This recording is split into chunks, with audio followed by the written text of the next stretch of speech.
This program contains true stories of rescues. All of the 911 calls you will hear are real.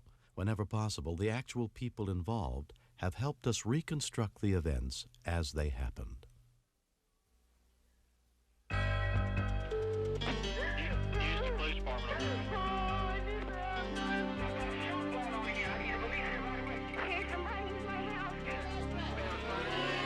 This is 911. Do you have an emergency?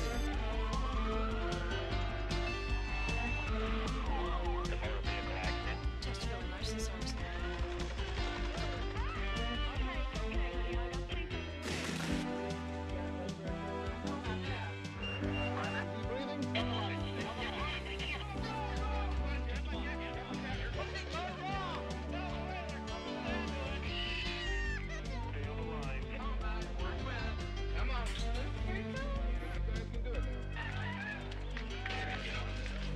They're very good hands here.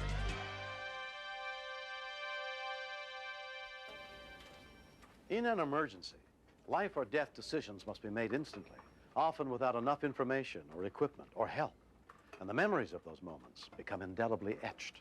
I'm William Shatner. Tonight, true stories of people in danger and the men, women, and children who come to their aid on Rescue 911.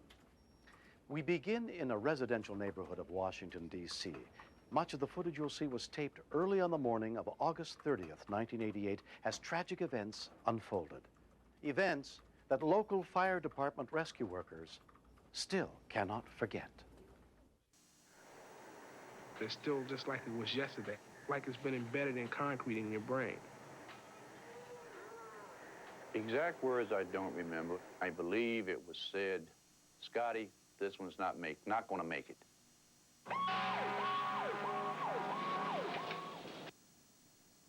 I knew that the fact that people being trapped in there 4 o'clock in the morning, that possibility they never woke from the smoke, and that we were probably going to find them in the bedrooms.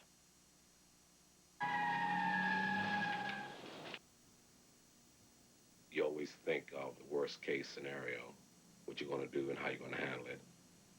Always the worst fear is that children are going to be involved.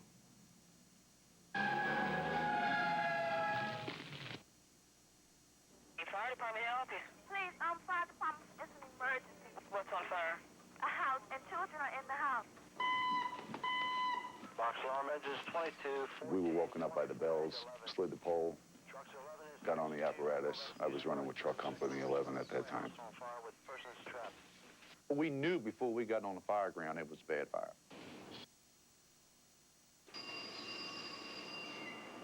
Block of Missouri Avenue, northwest. Everybody goes.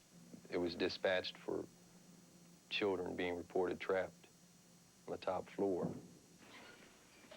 The adrenaline in the body starts pumping. It scares the hell out of you. I have a family of my own. I have 3 children. And you seem to want to go that extra yard to help children. They're more or less defenseless and just want to do the best you can for them.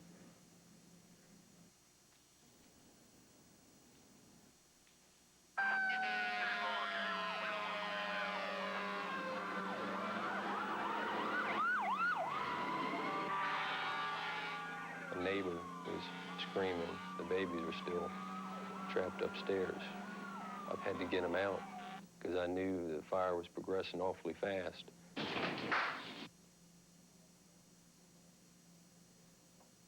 Maybe I was thinking also of my own 2 kids.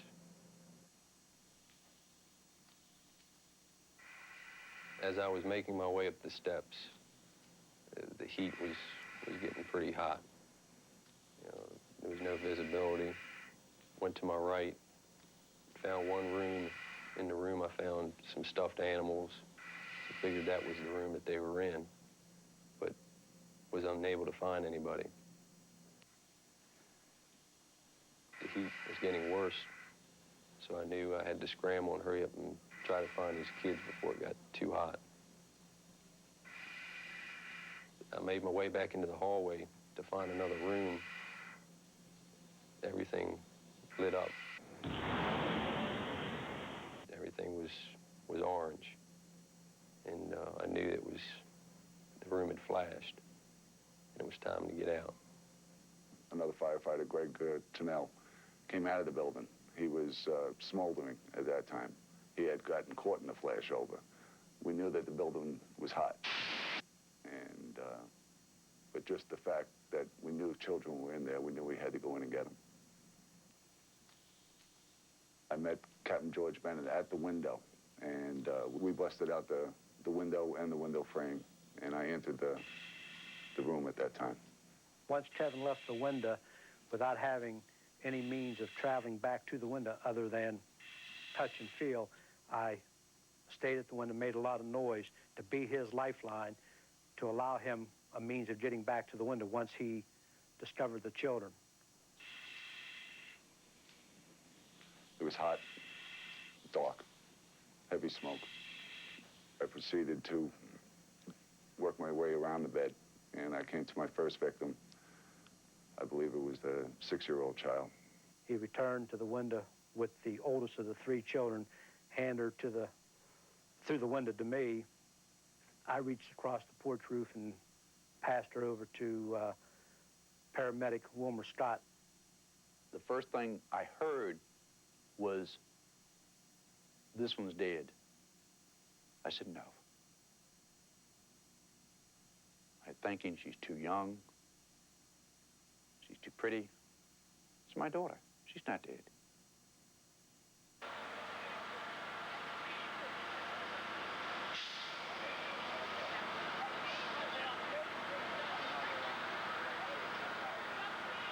She was non-responsive, non-breathing. I knew right then and there we could not leave. We had to start right there.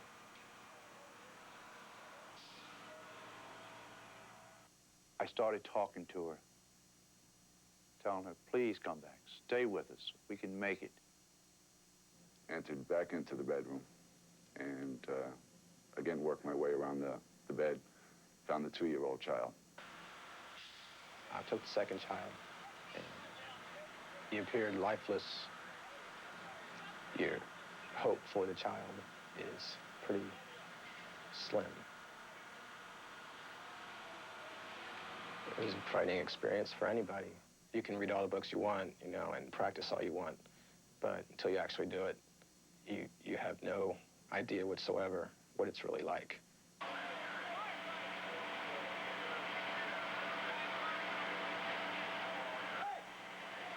It was a rather hectic scene.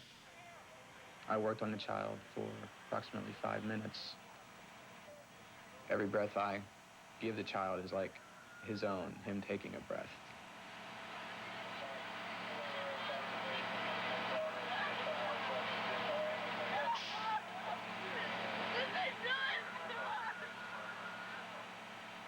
The 2-year-old boy began breathing. He still wasn't breathing adequately, so he still needed assistance. But it was a very good feeling, you know, to see him take a breath like that. The 6-year-old girl was not moved from the porch roof until she had begun to breathe. When she finally took that one breath, that's all I needed. I said, I've got this one. And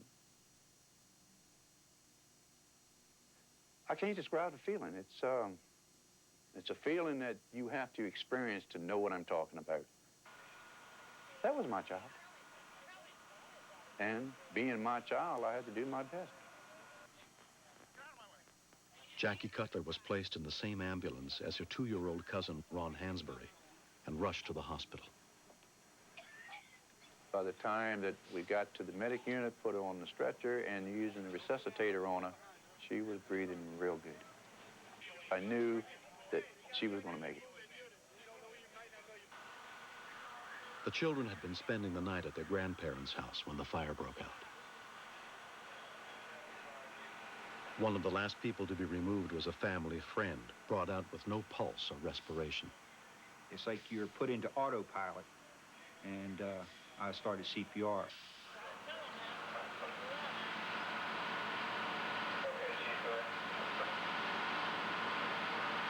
It's something that, you know, at the spur of the moment, you don't stop to think, you just jump in and do it. So, I mean, you just couldn't see the man laying there without trying to do something. Though a heartbeat and respiration were restored, 2 days later, The 20-year-old youth died at the hospital of injuries related to the fire.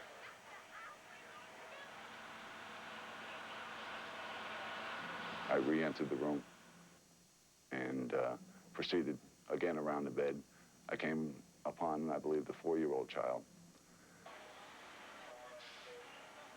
It was obvious the child had been in the smoke environment for a period of time because her clothes were heavily soot-laden.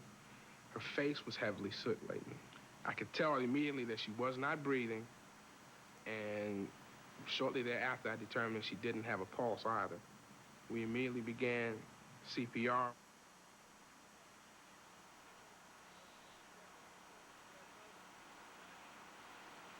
I have no children, but that night, it was just like Scotty said, that was my child. And there's no other way of explaining it.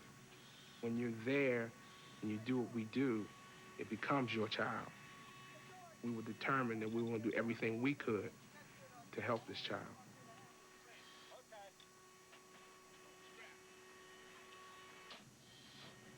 We immediately began transport, and maybe about a minute out from Children's Hospital, we got pulses. We got a heartbeat back. She never regained spontaneous respirations.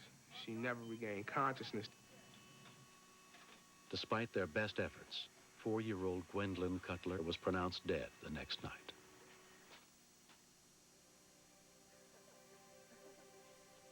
More than a year after the fire, Curtis and Joyce Cutler are grateful that their oldest daughter, Jackie, was saved.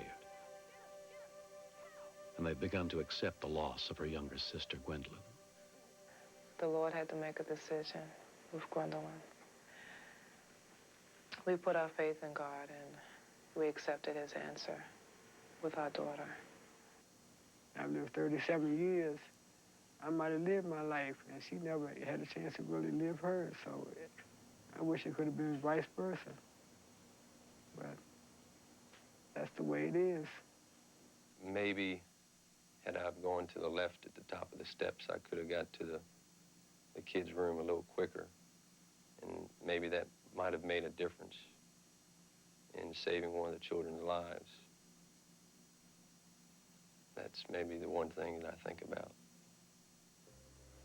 You see people save people's lives all the time, but you never actually know what that person went through. But I know I was deeply moved, and I was so touched. And the first thing I wanted to do was simply see him and hug him and tell him how much I appreciate his efforts, because you could see it in him.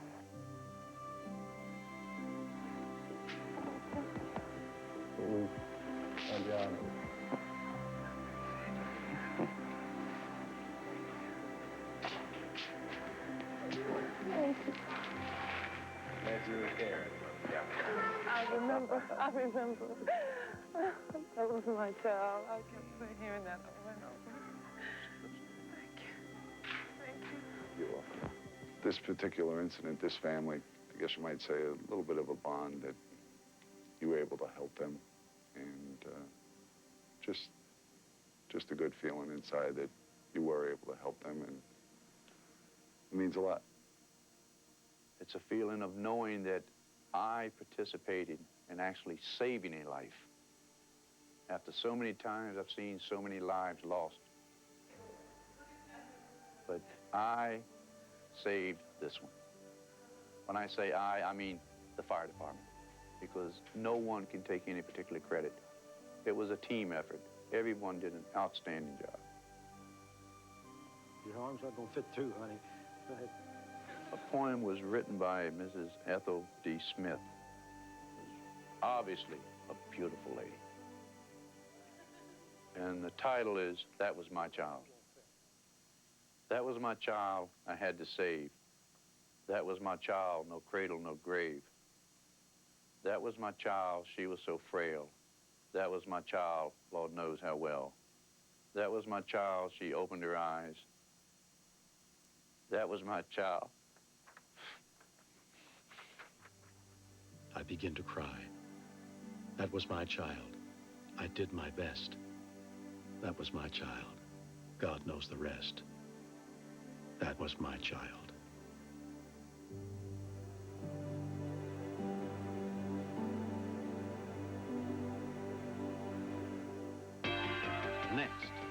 boxcar came through the intersection.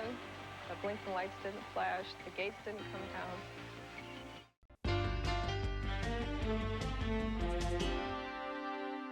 On October 3rd, 1985, Michigan State Trooper David Hare was only an hour away from the end of his shift. But on this day, David would not be able to serve out his time uneventfully. Instead, he was forced to watch as a freak accident on a road outside Northville, Michigan, changed the lives touched forever.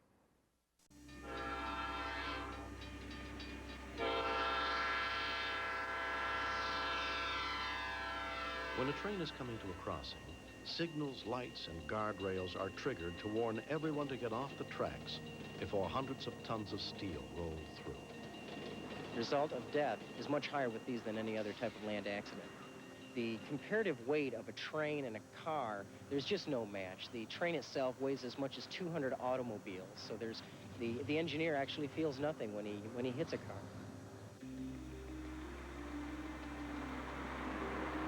Around 2 in the afternoon, George and Celine Jokic were driving west on 7 Mile Road on their way to lunch.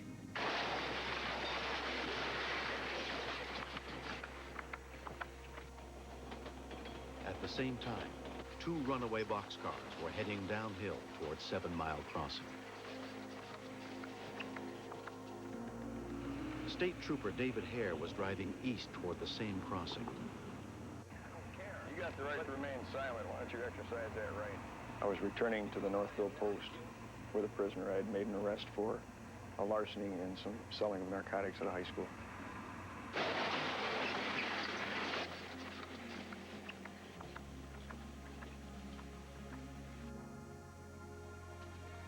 As I approached the tracks, there was a vehicle in front of me, lady in it that was going relatively slow.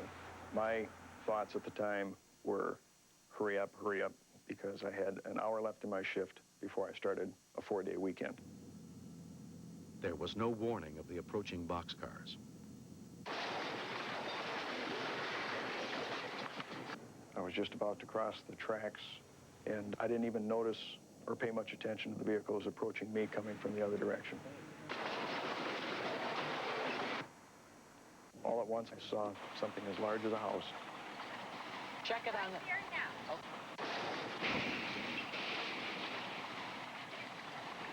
And I remember thinking that there's no way anybody's going to be alive in that car. Dawn Kelly saw the collision from her van. Boxcar came through the intersection. The blinking lights didn't flash. The gates didn't come down.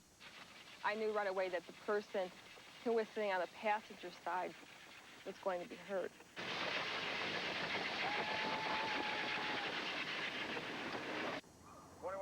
We've got a serious car train accident, 7 Mile in Northville. There's still southbound on the tracks. There's 2 boxcars and 1 vehicle. Clear 16, Northville Road, 6 Mile. The people in the vehicle were my main concern. If anybody was alive, what kind of condition they were in, stopping the damn thing so we could get them out. The only thing I could think of was the brake wheel on the boxcar. I put my foot to the floor. My intention was not only to get ahead of the boxcars, but a 6 Mile road, I knew I could get up to the tracks relatively quickly. The bridge at 6 Mile was of great concern to me. The vehicle's not going to fit across that bridge. If it hits the bridge at any speed, I have no idea what's going to happen. If it's going to dislodge the vehicle, drop it onto the road underneath the bridge, derail the boxcars, I have no idea.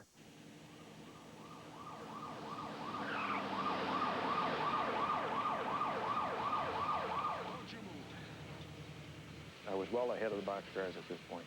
They were traveling 40 miles an hour or so when they entered the intersection, and I'm sure were slowing due to the vehicle lodged in the front.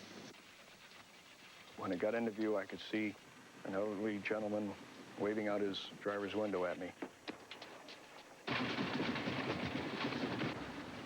Your mind races a million miles an hour in a situation like that. I remember thinking that if I wait for the end of the second boxcar, it's obviously the safest place to board, but there may not be a brake wheel there.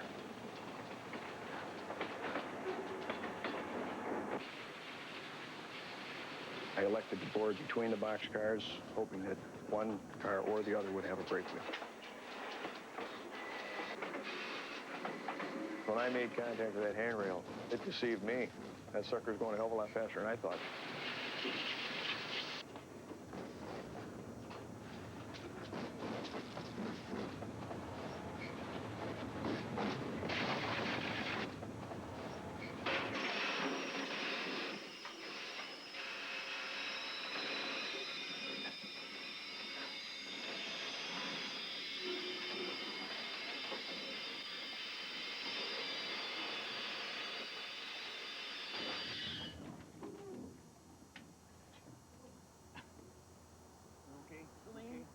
I could tell that the driver was okay.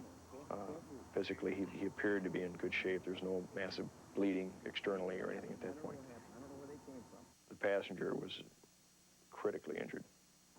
I ran back to the patrol car, radioed the post, told them that we needed emergency and rescue equipment. Okay, clear 16. We have fire and rescue en route. We have a unit en route from the post to back you up and take care of your prisoner.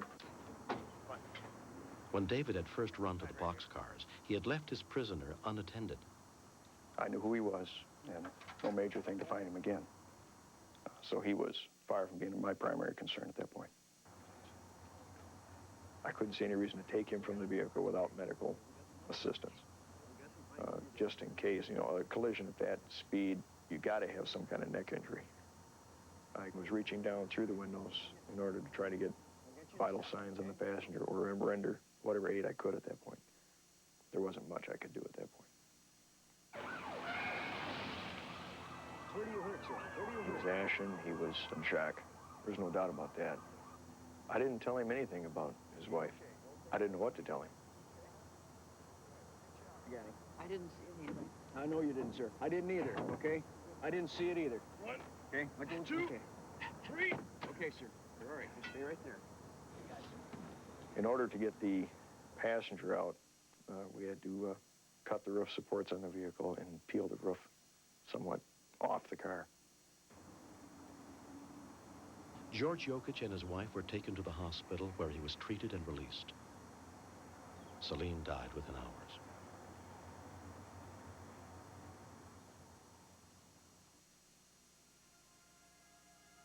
George and Celine had been married for 43 years. We had a very good life together. We did. We very fruitful. Got 2 daughters. Now I have 3 grandchildren. And she was a very good woman. 4 years later, George has made a new life for himself. He's married again to a woman he'd known for years. You got to realize that there's nothing you can do about death. It's definite. I missed my wife, and I mourned her going, but I realized nothing can be changed. We just got to go on living. And he and Trooper David Hare have become close friends. I wouldn't be here if it wasn't for Dave Hare. And if that train pushed me any further, I might have went over the bridge at 6 Mile. This guy is full of life, full of fun, full of jokes, full of the devil a lot of the time. In my opinion, it just wasn't his time. You know, you see a poor guy that's stuck in a car, and he's going sideways down the tracks, and he's not going to live a lot longer. He's not going to. The car's being ate up. He's approaching a narrow bridge. I mean, what are you going to do? You know? You going to stand there and watch it go by? And hope for the best? Or going to take a shot at it, you know?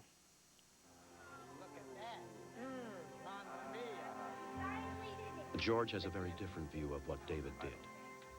Courageous as hell. Very courageous for what he did. And I'm grateful. I'm very grateful. Because he gave me the opportunity to really, you know, live out my life. Next. I knew that if they didn't get her quickly, that they wouldn't find her not alive.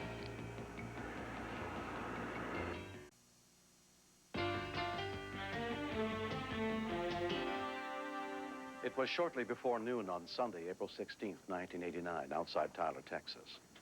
Stacy Henderson and her 6-year-old friend Joshua Oliver had walked down the road to return a video game to a neighbor. They were just a few hundred yards from Stacy's house when the unthinkable happened. I'm scared it might happen to me. So I just started running back because if I didn't start walking, he might have got out of the car and grabbed me too. I ran to Dee's house. He was out of breath and we weren't really understanding what he was saying. And then for some reason it just hit me that Stacy had been kidnapped. Mama! How do you know? Where? After he got his breath back, he was able to tell us it was a white man with brown bushy hair, and it was a big brown car. It was bigger than his mother's. Immediately, Dee Mullins went to look for her 7-year-old sister, Stacy, while their adoptive mother, Velma Henderson, went to call for help. 911, what is your emergency, please? Dispatcher Tammy Macklin took the call. Okay, what is your name? The first call I got was from Mrs. Henderson. She couldn't give me very many details because there was a 5-year-old with her daughter when she was kidnapped, and he was the one they were getting their information from. It was real sketchy. A white male? I was scared to death if they waited, he would be so gone we couldn't get him. I wanted to give her more information, but I simply didn't have it. Time makes all the difference in the world on a call like this. Miss Henderson, I'll have a deputy out. After I got all the information from Mrs. Henderson, I keyed up on the mic and told Deputy Dunklin to 1063 reference kidnapping in progress. 642. Well, I was working a section of that county on that Sunday morning, 15 to 20 miles away from the location where Stacy was kidnapped at. Deputy Stephen Dunklin headed to the scene. Several years back, we had a girl get kidnapped out of a church, and they found her dead later on. If we could just gotten her back, Stacy, maybe not be able to catch the suspect. I felt like we've been doing all right. It's not very often that you find a kidnapped victim still alive. Dee went to the Alsh's house, where Stacy had been headed, to see if she was there. I was hoping that it was just all a bad joke and, she was down there. And I asked her, I said, is Stacy here? And she said, no. And I said, oh, my God, somebody's grabbed her. I think that's whenever I panicked. Oh, God, this is real. This isn't a joke. Some nutcase has got her. It's my baby sister. Jack and Lois Alsh immediately went to see if they could help. The entire family jumped into our car, and we went roaring out of the driveway, back towards the Hendersons' house, knowing that someone had Stacy, but not knowing who it was. We don't know any direction of travel that the suspect may have taken Stacy in. There's nothing but back roads in that part of the county. Nothing but back roads, dirt roads, blacktop roads. He could have turned left instead of right. It's a big county. Smith County All Units 1063 reference possible kidnapping. That's why when something like this happens, we pick up the phone and we notify all the agencies we can. Deputy Bobby McGee responded. Myself and Deputy Brewer were assisting another officer serving a civil paper when the call came in to Deputy Dunklin to proceed on a kidnapping charge. So myself and Alvina Brewer went ahead and proceeded out. Okay, Josh, I know you're real scared. While Jack carefully questioned Joshua, Lois relayed the information they were gathering to Dispatcher Macklin. And he described how the car had come by them down the road, turned around at the intersection and come back. Come over here a second. Ain't going for a little while. Pretty day, isn't it?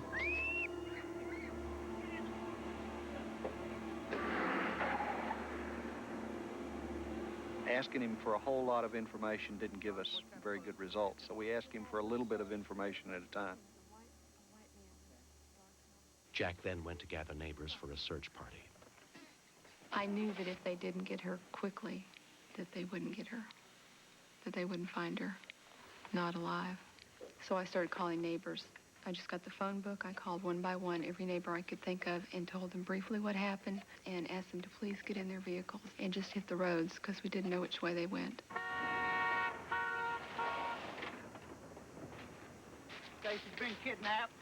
As I went house to house and as my wife called other people in the area and alerted them, there were probably as many as 40 or 50 people out on the road. And all of a sudden there was a lot of traffic around the Hendersons. Some would drive around for a while and then they would come back to see if anything had happened. They just seemed like they materialized out of the trees.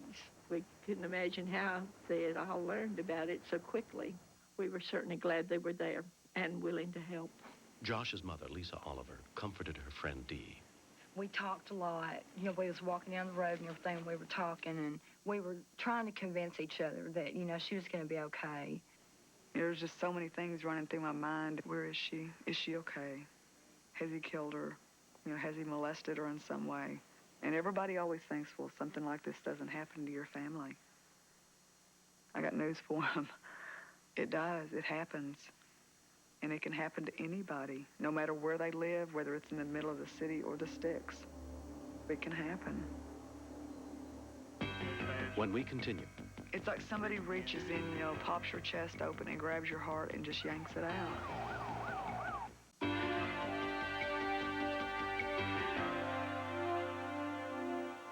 It had been only minutes since Dee had last seen her 7-year-old sister, Stacy, and even less time since Stacy's 6-year-old friend Joshua saw her kidnapped. But everyone knew if they didn't find the little girl soon, they might never see her again. It took us about 15 minutes to get to the location where she was kidnapped at.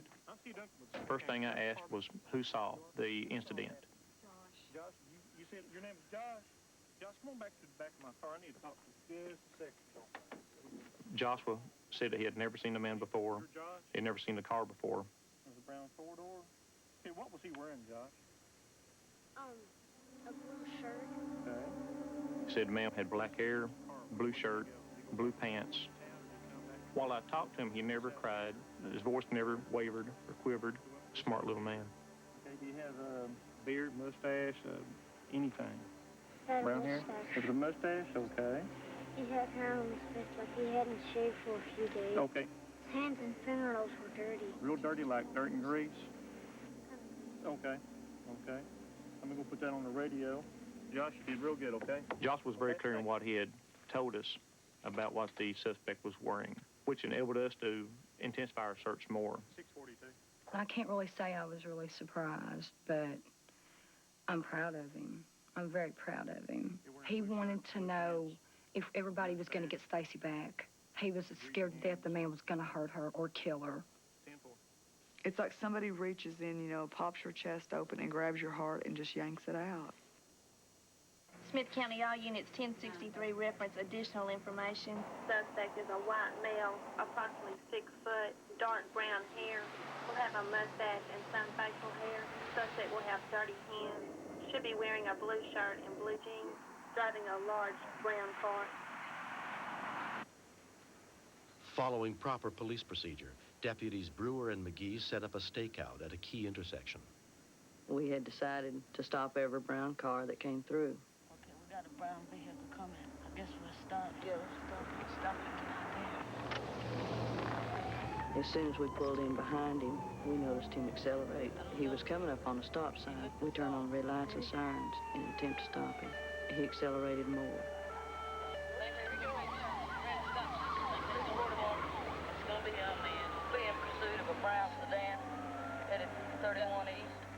He went about 2/10 of a mile and he turned again at a very high rate of speed, and so he was making a triangle. 641 Smith County will be headed south on 211.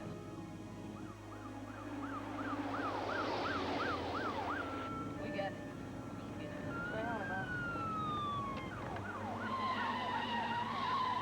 He missed the turn, and we could see him headed toward the ditch, and he couldn't go anywhere else. He was stuck there. Get out of the car! Hey, get out of the car now! Since we're so far out, there's a lot of static in it. All I could get on my radio was that she had the car pulled over. Miss Anderson, they've located the car. Dee and her friend followed the deputy sheriffs to the scene.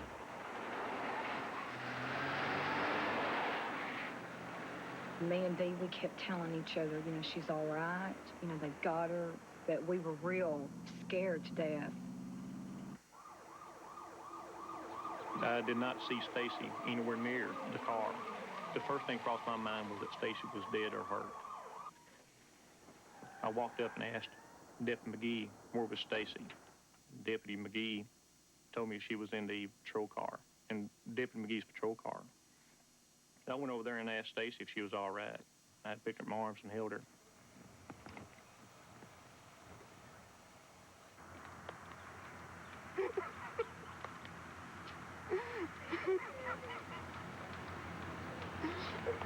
You weren't scared for it.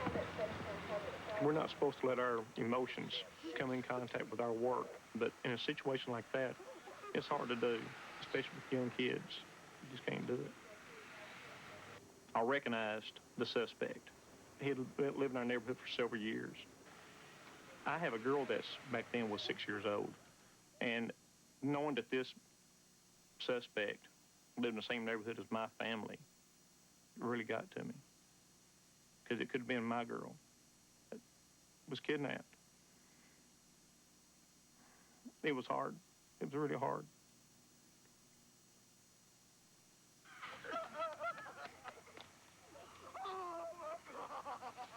I was so happy just to see her, and I was wanting to hold her and know she was okay and know that I would have her, you know, for hopefully many more years.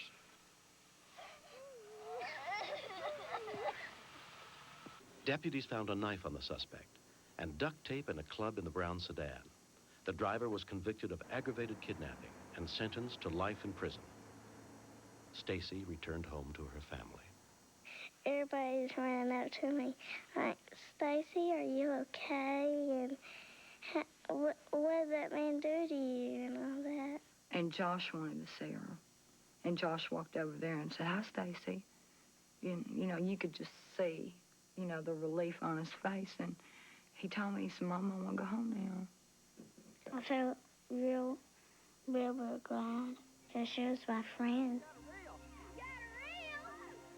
Nearly a year later, Stacy's life is slowly returning to normal. Well, she's a bit nervous. She doesn't sleep as well. She still wants to sleep with me all the time. She doesn't like to go to play with anybody. She wants them to come to the house. Doesn't like to talk about the kidnapping. Still upsets her, but she's loosening up a whole lot.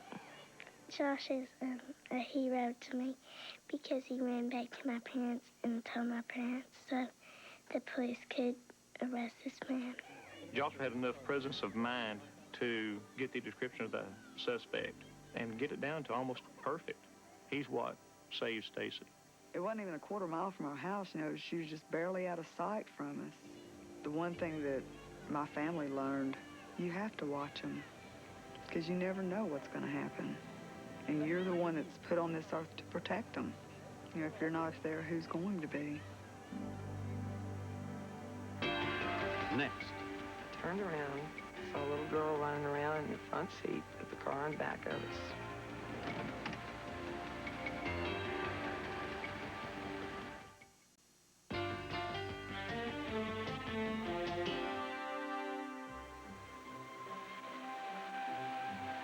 In the small town of Stafford, Virginia, the biggest supermarket is the Giant Food Store. Early on the morning of April 19, 1989, employee Milton Braxton was already hard at work there. Milton is the best at what he does. The Goodwill Ambassador, that is a quote from one of the Giant training manuals. You're the first person a customer sees, and you're the last person they see. Goodbye now. Instead of attending a breakfast honoring him as the employee of the month, Milton had chosen to come to work as usual. Teresa Vowell was just finishing her weekly grocery shopping with her friend Linda Fisher. She had a lot of stuff to do. I only had a few things to pick up. Teresa went her way, I went mine. I did what I had to do, checked out. Mikey and I went to the car to wait for her. Teresa knew Milton from her regular shopping trips to the Giant. Milton's always out in the loading dock. He's got a smile on his face. He's got a conversation like you wouldn't believe. He's happy to everybody. 4 months pregnant with her third child, Teresa put her daughter in the car with her friend Linda. She then drove them around to the loading zone to pick up her 8 bags of groceries from Milton.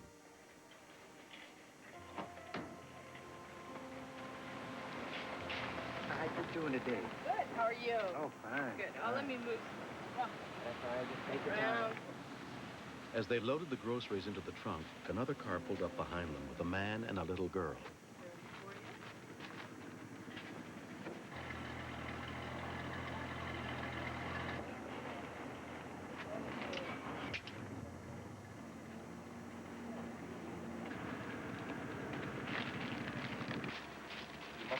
going to say you found a lot of them today.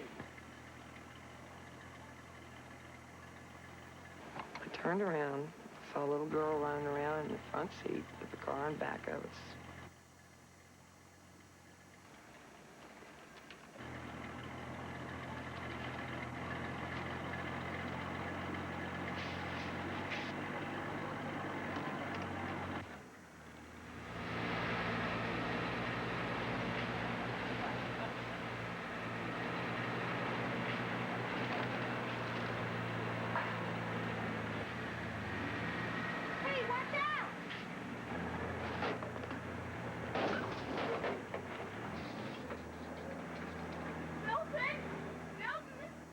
His legs were caught in between those bumpers. I knew his legs were broke. He was so stunned he couldn't even talk.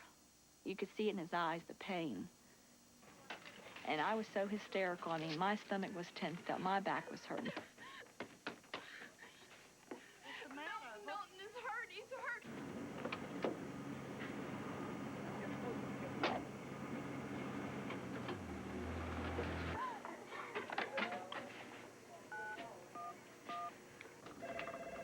A call was placed to 911. Staff with no emergency. The call came in at 10:05 a.m. Okay, we'll send somebody on up. Thank you. Okay. Injury. Giant food, 315 Garrisonville Road, about 610. Rescue 11550. A rescue squad was immediately dispatched. And when I ran outside, all I saw was Milton laying on the ground. Milton, you all right? What happened? Grocery manager Tim Conklin came out as soon as he saw what had happened. And at that time, somebody screamed, "Get a blanket, he's going to go into shock." You just hang on. I called my mother, told her what had happened. I had real bad cramps in the lower part of my stomach and in my back. It felt just like that I was going to have a miscarriage with that baby. Okay, let's put that on. Outside, Teresa tried to comfort Milton.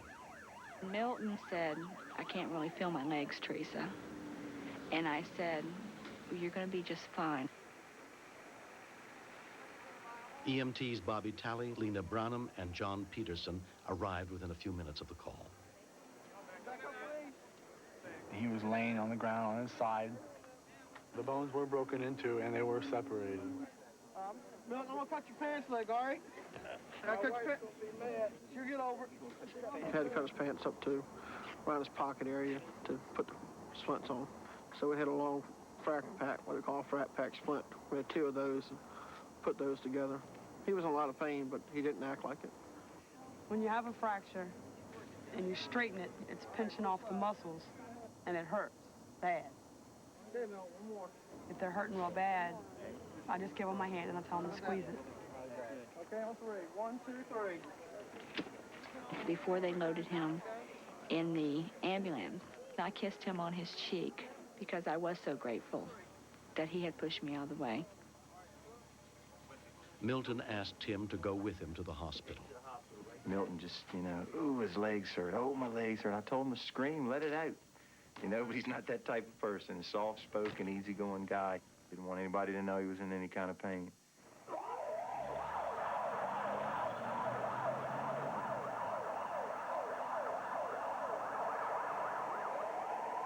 And baby is positioned to this side. Subsequent sonograms taken by Teresa's obstetricians seemed to show nothing wrong with the fetus. But had she been hit by the car, it would almost certainly have caused a miscarriage. As we come up, you see the fetal heart. With the impact, as hard as that car hit us, it would have broken both my legs and my baby would not have made it. Milton Braxton's legs were both broken when he was struck by the car. He spent 2 weeks recuperating in the hospital. And we stuck a little red basket on the top of the safe and put a little sign on it that said Milton's mailbox. People drop 10 and 15 cards in there a day. Oh, yes, indeed. It was enough to do it to cover the whole wall, and then some. 8 months after the accident, Milton is still undergoing physical therapy, hoping he'll soon be strong enough to return to work. Well, it's typical of him to do something like this, to out of his way to help somebody else. It wasn't surprising to me when I heard what he had done. I don't mind helping anybody. And I figure we don't need both of us to get hurt, so I just shoved her out the way. And I'll take a chance on getting out the way, you know, after I get her out the way myself, but I couldn't do it, and I just got hit. I feel like he's like my guardian angel, because without him there, you know, this baby, it means so much to me to carry Holly. And, you know, when she's born, I want him to hold her and feel the joy that he has given me and my husband both. On October 31st, 1989, Holly Ann Vowell was born, a healthy baby girl. Let me see. Yeah, you gaining some pounds. Here, you can make that small. Here, you can make that small.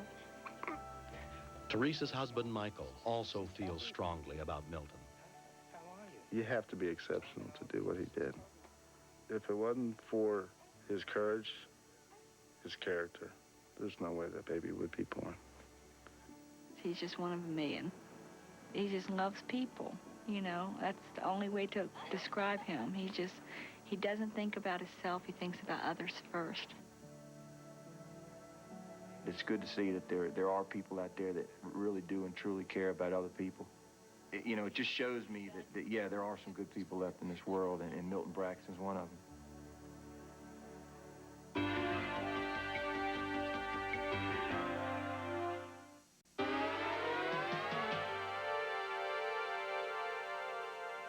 Not every community has 911, so local emergency numbers should be posted at every phone, and children should be taught how to use them. This series is dedicated to the real heroes who answer our calls for help and risk their lives to save the life of a stranger. I'm William Shatner. Join me next week for more true stories on Rescue 911.